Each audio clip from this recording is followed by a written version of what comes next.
Estás escuchando La aventura de viajar, el podcast de Yati Seguros.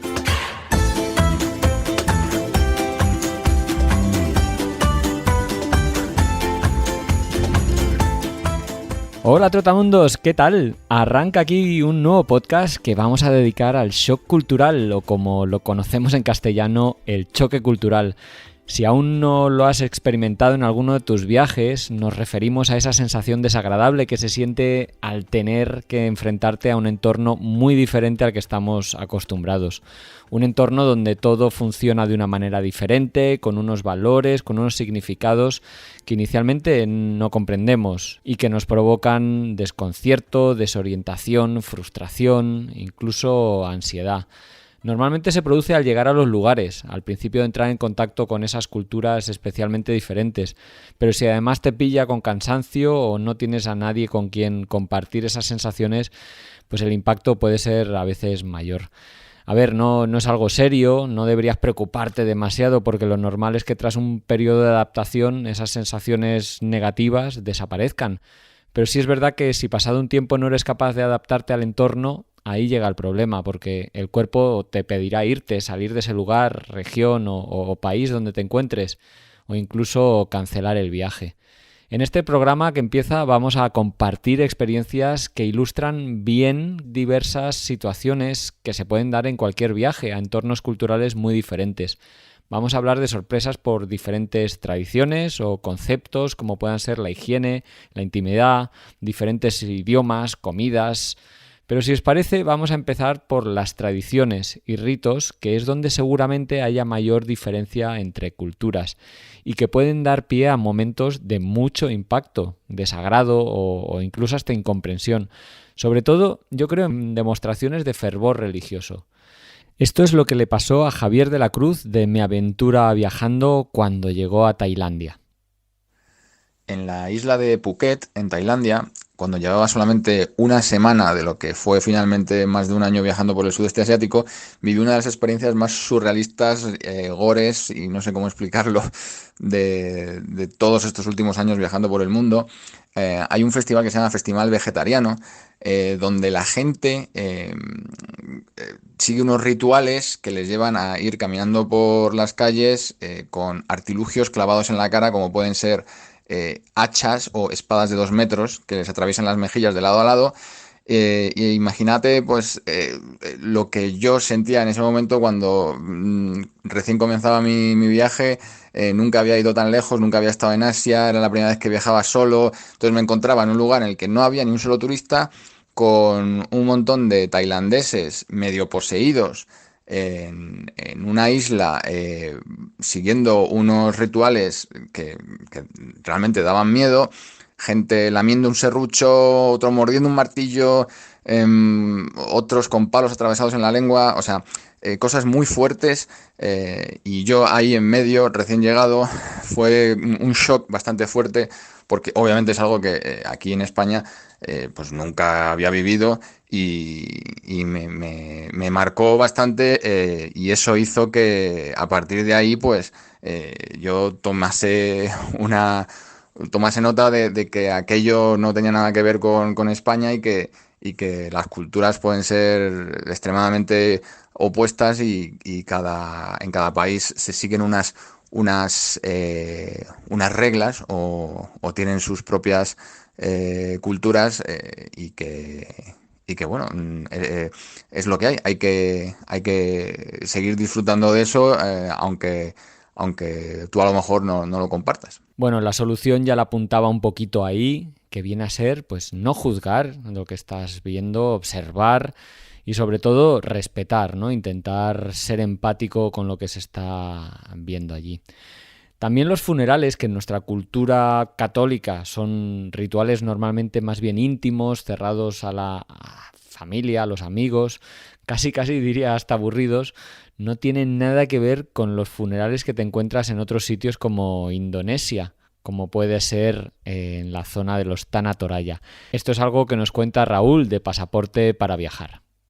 Cuando viajamos por Sulawesi, en Indonesia, tuvimos uno de los shocks culturales, yo creo que más grandes, ¿no?, que hemos tenido viajando.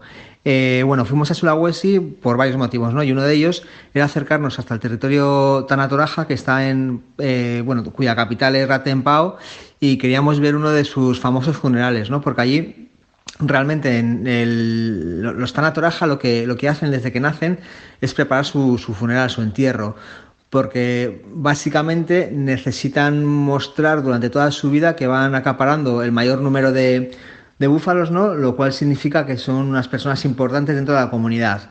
Entonces, bueno, pues van acumulando riqueza y comprando búfalos y búfalos para que el día que se mueran, cuando celebren su funeral, pues se puedan sacrificar el mayor número de búfalos posible, el mayor número de cerdos y poder invitar a todos sus familiares, ¿no? Y allegados a ese funeral, a esa celebración, que muchos de ellos pueden venir de zonas tan lejanas como por ejemplo Papúa Nueva Guinea, ¿no?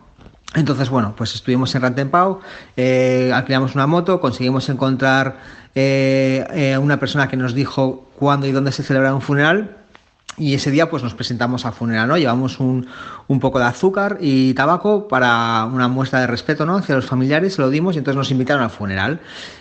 Bueno, aquello fue una auténtica... Era como ir a un matadero, porque no habías más que muchísimos cerdos que estaban ahí atados en palos de bambú, que estaban chillando, a unos les degollaban, les quemaban, les ponían al lado de los vivos, luego también degollaban los búfalos, les quitaban ahí toda la sangre, lo veías en directo, olía sangre muchísimo, todo era un espectáculo muy, digamos que un shock brutal, ¿no? Pero era una sensación de madre mía, era por todo, por el humo que había, por el ruido de los cerdos, los gritos de los búfalos, los berridos, la gente, el jolgorio, los colores, ¿no? Todos iban ataviados con colores muy llamativos, no sé, algo brutal, ¿no? Entonces nos invitaron a comer. Claro, ¿y qué se come? Pues básicamente la base de la comida es arroz, verduras y la carne de los animales que están matando. Bueno, pues nos sentamos en un habitáculo, ¿no? Que estaba preparado con familiares lejanos del fallecido, ¿no? De la familia del fallecido, porque cuanto más alejado eres a los familiares, más lejos te ponen, ¿no? Te sitúan dentro del complejo que tienen allí. Y bueno, entonces una señora muy mayor, muy agradable, muy simpática, pues nos ofreció, claro, comida. Nos ofreció los platos de arroz y nos iba a poner la comida de la carne, ¿no? Y era como en plan, yo no puedo comerme esto. Nos miramos todos y era en plan, yo es que no puedo comerme esto, ¿cómo voy a comer esto? Entonces, bueno, pues dijimos que no podíamos porque no podíamos comer la carne, solamente el arroz y algo de verduras, pues porque habíamos tenido diarreas, estábamos muy mal del estómago, etcétera, etcétera. Y bueno, la mujer, la verdad, que yo creo que fue muy comprensiva y se reía, ¿no? Yo no sé si realmente sabía un poco o entendía, ¿no? Cuál era nuestra posición sobre eso, que estábamos bastante, no sé, agobiados, ¿no? Por esa situación y bueno, cierto es que lo pasamos muy bien y es una experiencia buenísima y no sé, y creo que ha sido uno de los impactos culturales, un shock cultural realmente fuerte, ¿no? Pero bueno, lo disfrutamos bastante y es algo que siempre me queda en el recuerdo. En las bodas también hay una diferencia cultural bastante importante, ¿no? Respecto a la nuestra. Aquí suelen ser bodas más numerosas o menos, pero reservadas, cerradas, a los invitados, amigos, familia, invitados con una lista muy cerrada. Sin embargo, a mí me ha pasado, y seguro que a alguno de vosotros o a conocidos, que hayáis sido invitados a una boda simplemente porque pasabais por la calle, mostrasteis curiosidad y os invitaron, os agarraron de la mano y os sentaron allí en una mesa a comer o incluso a participar de una manera más activa en ella. Esto a mí me ha pasado en Uzbekistán, en Kirguistán, he oído muchos viajeros que les ha pasado en Indonesia, en India y también en Turquía. Por ejemplo, Itziar Markotegui del blog Un Gran Viaje nos va a contar las diferencias en el concepto de la hospitalidad o del protocolo que se sigue en las familias durante todo ese largo proceso que es una boda turca. Nos invitaron a una boda de nuestro amigo que se casaba con una chica turca y nos invitaron a conocer a la familia turca. Esta boda era en Turquía. Y después de un ratito de charla amena, nos invitan a pasar a la mesa, nos íbamos a sentar a comer. Y empiezan a sacar toda clase de comida riquísima, de manjares, todos estupendos ahí. Y empiezan a sacar las sillas para sentarse y allí no había sillas para todos. Solo nos sentamos los que no éramos de la familia, es decir, toda la familia turca, incluida nuestro amigo que ya pasaba a formar parte de esa familia turca, se sentaban detrás sin comer y mirándonos. Y claro, eso para nosotros fue muy chocante porque cuando te invitan a comer con alguien entiendes que es con alguien que se va a sentar en la mesa contigo, pero en este caso nos estaban invitando a comer y para ellos la manera de agasajarnos era darnos la comida mientras ellos no comían y estábamos, la verdad es que todos bastante descolocados, pero bueno, al final entiendes que para ellos es así y nada, nos sentamos y comimos y luego ya sí que pasamos a tomar el café con la familia.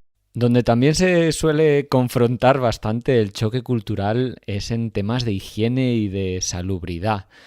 Cuando, por ejemplo, se va desde ciudades relativamente limpias y ordenadas, una visita, por ejemplo, a India o a Indonesia, pues nunca se olvidará.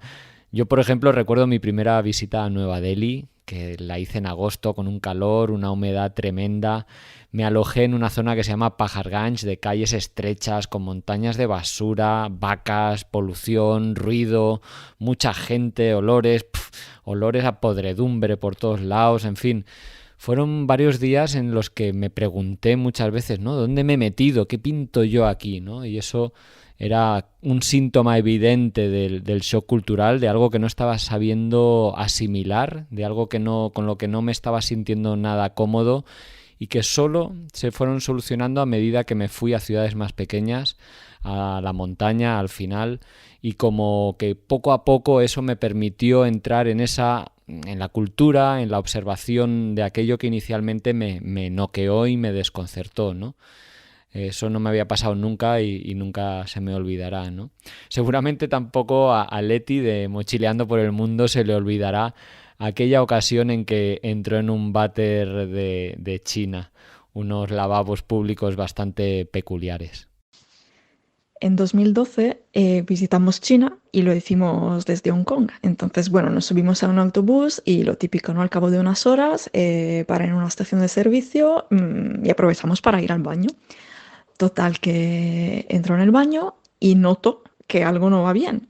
Y es que no había puertas en los baños. Y digo, vale, bueno, no pasa nada porque en aquel momento no había nadie más que yo, o eso me creía yo.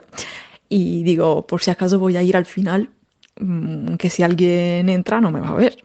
Total, que cruzo el pasillo y de repente veo una silueta. Y era una señora china, como súper vieja ella, que me ve. Ella estaba haciendo pis y yo la vi hacer pis y empieza a partirse el culo. Bueno, a ver, a partirse el culo en esta situación no está muy bien dicho, pero sí, empieza a reírse como una loca y me dice ni hao, que sería hola en chino. Y bueno, esto fue una de las cosas más surrealistas que me pasaron en estos años de viaje. Y es que efectivamente en China no había puertas en los baños. Y eso sí que al parecer a raíz de los Juegos Olímpicos cambia un poco y que ahora en la mayor parte de los baños públicos, especialmente en ciudades grandes, sí que hay puertas, pero vamos, en la vida se me va a olvidar la risa y la cara de la viejecita. O sea, fue como muy, muy surrealista todo. También el concepto de la intimidad en países como India o en muchos otros africanos suele sorprender por la diferente concepción de ese espacio personal, de esa intimidad a la que sientes que tienes derecho, ¿no? Y luego te das cuenta que sales a dar una vuelta y yo qué sé, decenas de criaturas se arremolinan a tu alrededor o se te acerca la gente, te toca. Itziar Markotegui nos cuenta muy claramente esa sensación que tuvo por primera vez en India. Recuerdo perfectamente cuánto me impactó al llegar a India la sensación de no tener espacio personal. Esa burbujita que tenemos con gente desconocida, en India no existía. La gente se acercaba tantísimo, gente que no conocías de nada, con la que a lo mejor no habías intercambiado ni una sola palabra, y se asomaban por encima de tu hombro a ver qué escribía en el diario o se ponían a mirar mis fotos casi más cerca de lo que estaba yo de la cámara, ¿no? Y eso lo he vivido después en otros países de África, pero la primera vez que lo experimenté fue en India, esa sensación de tener tan poca intimidad y tan poco espacio personal. Sin embargo, ese espacio, esa distancia social que nosotros tenemos en otros países es mucho mayor, ¿no? Esto lo descubrió Raúl de Pasaporte para Viajar de una manera un poco, digamos, bueno, sorprendente al finalizar. Bueno, vamos a dejar que nos lo cuente él mismo. Estábamos de viaje por Japón y llegamos a Kioto. Entonces, bueno, uno de los días que estuvimos en Kioto, pues estuvimos buscando izakayas, pero izakayas que realmente no estuvieran fuera del circuito turístico, ¿no? Nos apetecía comer una izakaya, comida japonesa, con un poco en ambiente japonés y bueno, pues a ver cómo era eso. Y caminando encontramos en un rincón ahí apartado una puerta que tenía mala pinta y bueno, pues nos asomamos y resultó que era una izakaya y nos metimos dentro. Bueno, de repente pues todo el mundo nos miró, pero les gustó nuestra presencia y bueno, y había un tipo de unos 60 y tantos años que sabía algo de inglés y nos pusimos a hablar con él y la verdad es que empezamos a hablar, él sabía mucho de la historia de España por la Segunda Guerra Mundial, empezamos a hablar de la Segunda Guerra Mundial, del papel que tuvo España, el papel que tuvo Japón, etcétera, etcétera, y bueno, y la verdad es que estuvimos mucho tiempo, estuvimos 3 horas en las que básicamente comimos no mucho, pero bebimos muchísimo, tanto que bueno, pues nos emborrachamos con el hombre este y se emborrachó con nosotros y lo pasamos súper bien. ¿Qué pasó? Bueno, pues que cuando estás en esa situación, pues en mi caso me puse muy contento, muy alegre y después de 3 horas cuando nos fuimos a despedir, pues no sé, me lancé y le di un abrazo, pero con todas mis ganas y el hombre se quedó ahí como un poco en estado de shock y yo cuando me di cuenta de lo que había hecho me quedé en estado de shock porque todos sabemos que los japoneses pues marcan mucho las distancias, ¿no?, entre las personas, no quieren un contacto tan directo, vamos, y mucho menos con un desconocido. Y bueno, pero al final no se lo tomó mal, se rieron todos bastante y lo comprendieron, ¿no? Pero creo que es algo que un poco por respeto pues hay que evitar, ¿no? Al final allí donde fueres haz lo que vieres y si tienes que mantener la distancia, si no muestras esa fusividad, pues bueno, no la muestres. En cualquier caso, fue muy divertido, lo pasamos muy bien y nos agarramos una muy buena entre todos. Y claro, dentro de todo este paquete, digamos, de relacionarse, intimidad, distancia social, también se encuentra la manera en que nos saludamos, ¿no? Y muchas veces se puede meter la mano si no saludas correctamente. Esto es lo que le pasó a Itziar Marcotegui en Mauritania. En una ocasión en Mauritania estaba con Pablo y, bueno, no sé cómo nos pusimos a charlar con un tipo, estuvimos un ratito de cháchara con él, un tío muy agradable, intercambiando aquí el rato y al final nos despedimos y el hombre este pues le dio la mano para saludar a Pablo y yo instintivamente le di la mano también, ¿no?, como para saludarle y el tío puso una cara de susto, se quedó petrificado y se llevó la mano al corazón, ¿no?, al pecho, pero no me dio la mano, me miraba así con cara de susto y entonces yo caí que claro, que en un país tan religioso, que es una república islámica, en un país tan religioso, las mujeres y los hombres no se saludan dándose la mano. Y ahí ya se me quedó grabado a fuego que yo no lanzo la mano ni nada, ni saludo, a no ser que la persona me la dé a mí primero. La manera en que se vive en las diferentes culturas y el ritmo al que se viven muchas de ellas muchas veces nos choca cuando salimos a recorrer el mundo. Es el caso de Javier de la Cruz, que nos va a contar lo que le sucedió en cuanto a la percepción del tiempo. Un choque cultural que me llamó muchísimo la atención en mis viajes por el sudeste asiático y Latinoamérica estos últimos años es la interpretación del tiempo que tienen allí. Me explico, por ejemplo, en Europa, aquí en España, tú vas a tomar un bus que sale a las 6 de la tarde y te dicen que tarda 3 horas y lo normal es que ese bus salga a las 6 de la tarde y tarde 3 horas. Bueno, pues en la mayoría de los países del sudeste asiático o de Latinoamérica eso no es así. Por ejemplo, recuerdo un día en Bolivia que yo tenía que tomar un bus alrededor de las 5 de la tarde y me dijeron que tardaba 12 horas, pues finalmente el bus salió alrededor de las 9 de la noche, o sea, como 4 o 5 horas más tarde, y tardó 24 horas en llegar a su destino. O sea, un día entero en un bus, que por cierto no tenía baño, lleno de gallinas, animales, haciendo 200.000 paradas. Algo que en España pues no estamos habitual porque bueno, aquí tenemos otra cultura y allí lo ven como algo habitual. Entonces, bueno, a mí es algo que al principio me chocó enormemente. También puede resultar chocante en ocasiones el concepto de hacer un favor, ¿no? De la generosidad sin esperar nada a cambio, porque algo que parece universal, para nada lo es, ¿no? Nos va a contar Itziar Marcotegui lo que le pasó en Namibia, que ilustra muy bien esta diferencia cultural que a veces se produce. Una vez estábamos en Namibia, nos acercamos a un centro comercial y en el aparcamiento nos encontramos un móvil en el suelo. Y miramos, no había nadie cerca, lo cogimos, queríamos llevarlo a un punto de información, pero no había nada. Y dijimos, bueno, vamos a llamar a alguien para devolverle el teléfono. Y buscamos y encontramos a alguien que ponía Baby. Pensamos que sería alguien de confianza, ¿no? Entonces llamamos a Baby. Y Baby era un tío con un vozarrón que flipó cuando le llamaba un señor desde el teléfono de la que era su novia. Y le explicamos que habíamos encontrado el teléfono y que se lo queríamos devolver. Y quedamos en que pasaría a buscarlo por el hostal donde nos estábamos quedando. Nosotros seguimos el día, fuimos al hostal y el tío nos llamó para que le diéramos instrucciones y nosotros no sabíamos muy bien cómo darle las instrucciones, entonces la chica de la recepción nos ayudó. Ella se puso al teléfono y le dijo al Baby cómo llegar hasta el hostal. Y cuando colgó, mientras esperamos a que llegase Baby, la chica de la recepción nos dijo, ¿y cuánto le vais a pedir? Y nosotros, ¿cuánto le vamos a pedir de qué? Y ella decía, hombre, le estáis haciendo un favor, le estáis devolviendo el teléfono, le estáis ahorrando no solo el dinero del teléfono de comprarse uno nuevo, sino que no pierde toda la agenda y todo lo que tuviera en el teléfono. Le estáis haciendo un súper favor y eso, oye, pues os tendrá que dar algo de dinero. Claro, a nosotros esto nos resultaba muy chocante porque si el móvil era de esa persona y nosotros lo hemos encontrado, pues para nosotros lo natural es dárselo y ya está. Y le haces un favor y los favores no se pagan, si no, no son favores, ¿no? Y nada, pensábamos no pedirle nada. Pero cuando llegó el tal Baby, que por cierto era un tío de 2 metros, cuando la chica abrió la puerta, como estaba en la recepción, y le devolvimos el teléfono, pues muchas gracias, y ella le dijo, oye, les darás algo a los chicos, ¿no? Y el tío le pareció también súper natural, ¿no? Para ellos es lo normal. Entonces sacó un billete, lo que sea, y nos lo dio. Y nada, pues allí nos tomamos una cervecita en el hostal para celebrarlo, mientras flipábamos un poco con este concepto tan distinto que tenemos de hacerse un favor.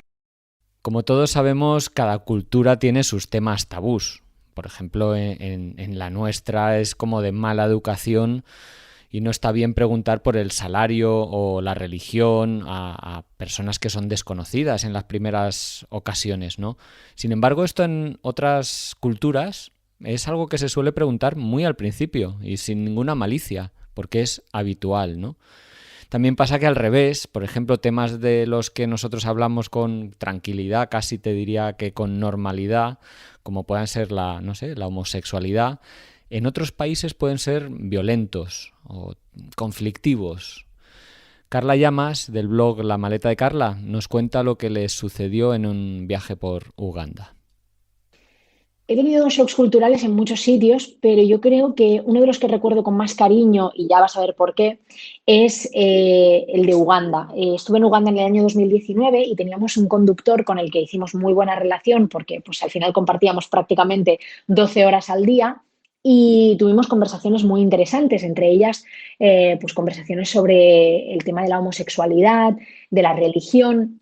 Y sobre todo me quiero centrar en el tema de la homosexualidad porque es algo que allí es un poquito tabú y hay muchísimo desconocimiento. Entonces, me resultó muy curioso hablar con Ali, que así se llama nuestro conductor, y que nos dijera que, por ejemplo, si 2 personas homosexuales tienen un hijo, si ese hijo nace homosexual. O por ejemplo, ¿qué siento yo? Él me preguntaba, ¿no? ¿Qué siento yo si una mujer se acerca a mí con intenciones, ¿no? de tener una relación? Y claro, yo le contestaba que mi reacción es la misma que si se acerca un hombre con el cual no quiero tener una relación, que al final es lo mismo, ¿no? Y bueno, creo que fue un shock cultural mutuo tener esa conversación, pero sobre todo me gustó mucho porque aprendí muchísimo de su cultura y de cómo ven este tipo de cosas y sobre todo desde el respeto por ambas partes. Desde luego en la alimentación también suele haber bastantes situaciones sorprendentes, ¿no? Lo que para unos es normal, para otros es realmente chocante. Y en un viaje en esto vas a estar expuesto desde el primer desayuno que intentes comer en una cultura bastante diferente a la tuya, ¿no? Recuerdo alguna ocasión que, bueno, pues me ha tocado desayunar una sopa de huesos de cordero o sopas de pescado con tallarines. Javier de la Cruz nos cuenta una de las cosas que más le chocaron al llegar a Asia y razona bastante bien el porqué. Una de las cosas que me marcaron bastante cuando llegué al sudeste asiático, especialmente en Tailandia, en Camboya y en Vietnam, es los animales que allí utilizan pues como alimento. Por ejemplo, es muy famoso los insectos que en Tailandia y bueno, en Camboya también bueno, la gente local se come como si fueran pipas o cacahuetes.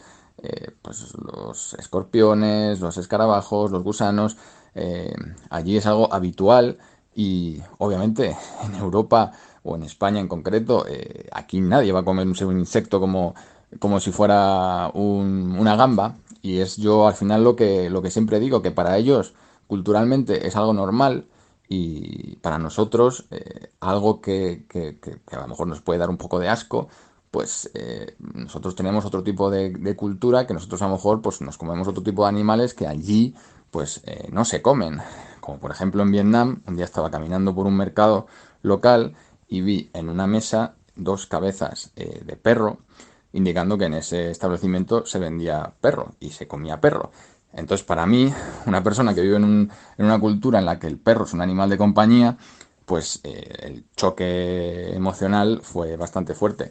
Eh, Uno tiene que pensar que para ellos es algo habitual y a lo mejor ellos pues no comen, si son musulmanes, por ejemplo, en Malasia o en Indonesia, pues no comen cerdo, en la India pues no comen vaca porque es sagrada y nosotros pues no comemos perro, pero no hay que juzgar.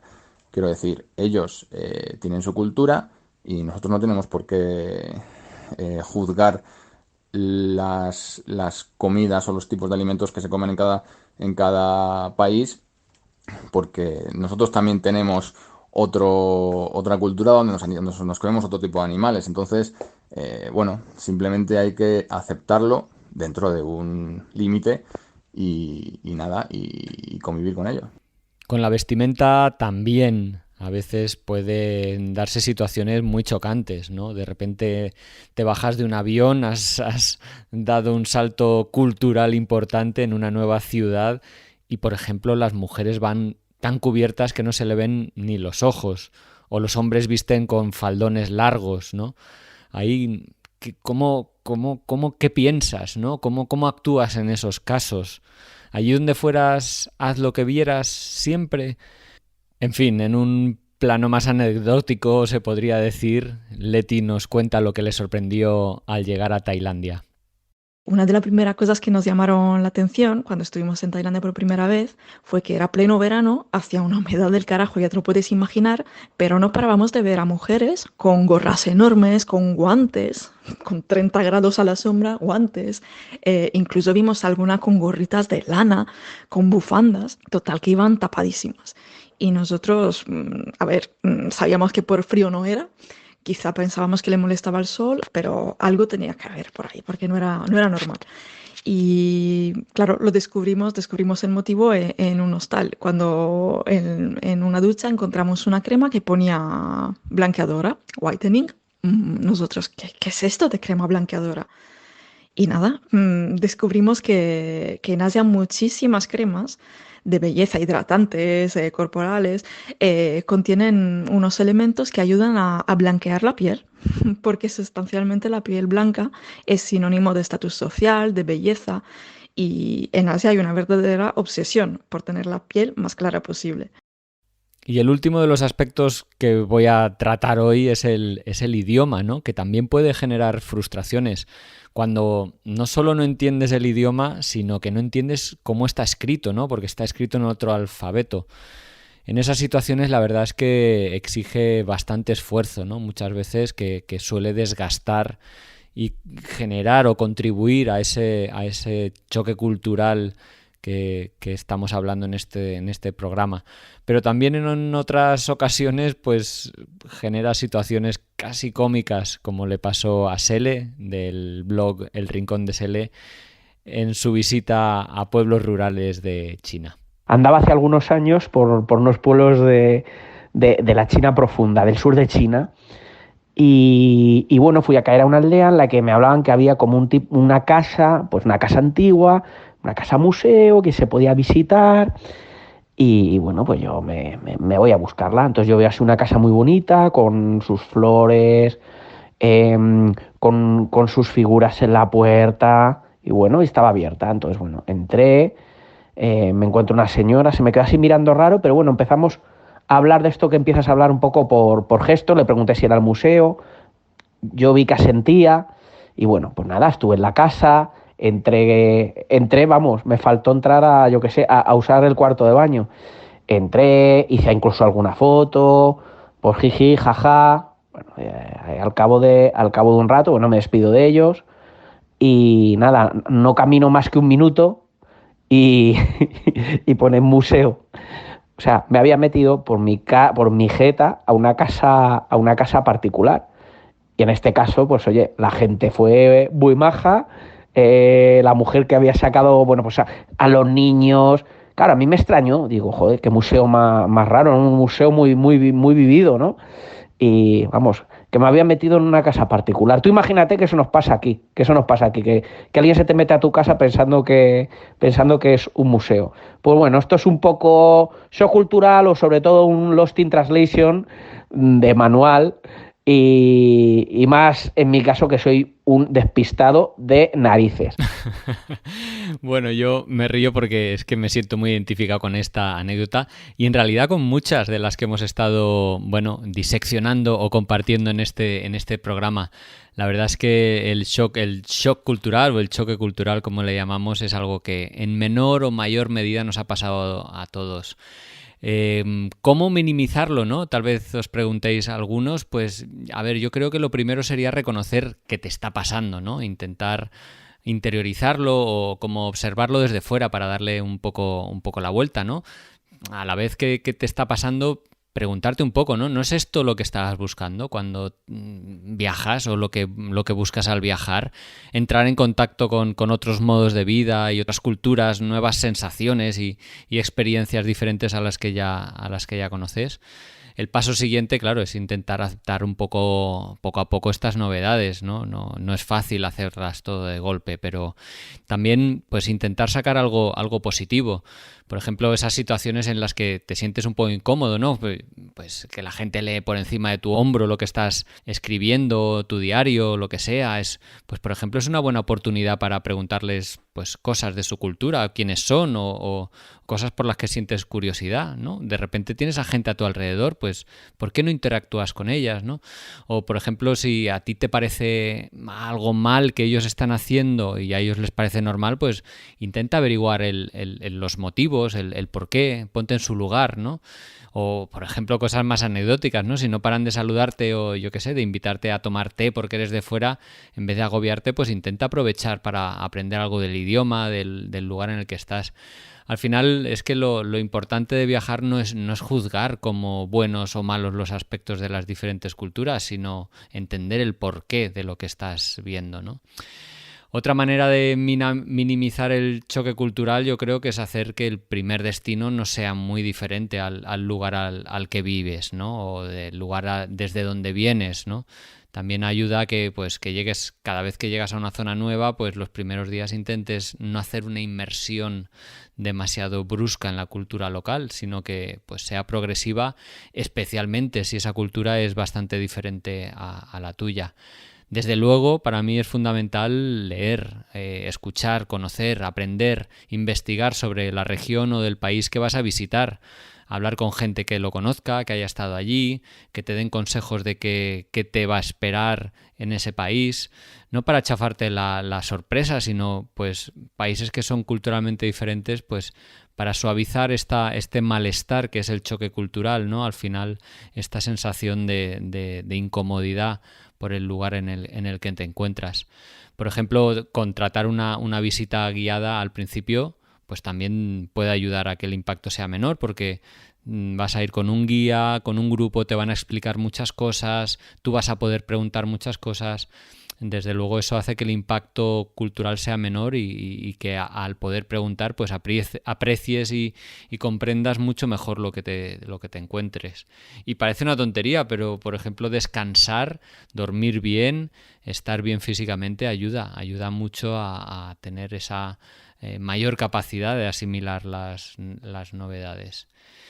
Y luego también pensar que seguramente no eres el único viajero que esté experimentando cosas parecidas. Entonces viene muy bien hablar con otros viajeros de tu misma cultura o origen, compartir con ellos cómo te sientes en los hostales, ¿no? Cuando estés en un hostal o en un couchsurfing o así, pues comentarlo con ellos, a ver cómo se sienten ellos y si creen que lo que te está pasando es normal. Buscar un poco el apoyo y esa complicidad con otros viajeros, aparte de ayudarte a desahogar, te ayudará a que vaya pasando poco a poco, ¿no? También algo parecido es escribir un diario en el que ir plasmando tus impresiones, de manera que pues vas como siendo consciente de lo que te está ocurriendo y luego pues bueno, cuando pases un tiempo ya verás que en el fondo no fue tan difícil superarlo y que enseguida disfrutaste de esa nueva cultura en la que te encontrabas. Y ya para acabar, mi último consejo sería que si estás en uno de tus primeros viajes fuera de tu entorno, pues que tal vez te plantees primero ir a sitios que sean cómodos desde el punto de vista pues del idioma, del transporte, en los que preveas que va a haber menor choque cultural porque son más conocidos o más afines a tu cultura. Y de esa manera pues vas a ir cogiendo poco a poco el ritmo, vas a aprender a desenvolverte como mochilero, vas a coger herramientas que te van a permitir poco a poco ir enfrentándote a países más exigentes. Y bueno, esta música que ya escuchas es la música de cierre del programa. Hasta aquí llega el podcast de hoy, que espero que te haya resultado un programa entretenido y sobre todo formativo, ¿no? Que te haya aportado alguna clave que puedas utilizar en tus futuros viajes. En el blog de IATI Seguros hemos preparado una entrada con fotos de los viajeros que han participado en este programa. Algunas de ellas ilustran muy bien las anécdotas que han compartido con nosotros. Y a la vez me permito recordarte de la importancia de viajar con un buen seguro de viajes que te cubra los 1001 problemas que surgen en cualquier viaje.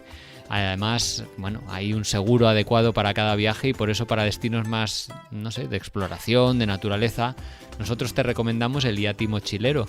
O para destinos más exóticos, exclusivos o hasta caros, tenemos el IATI Estrella, entre otros.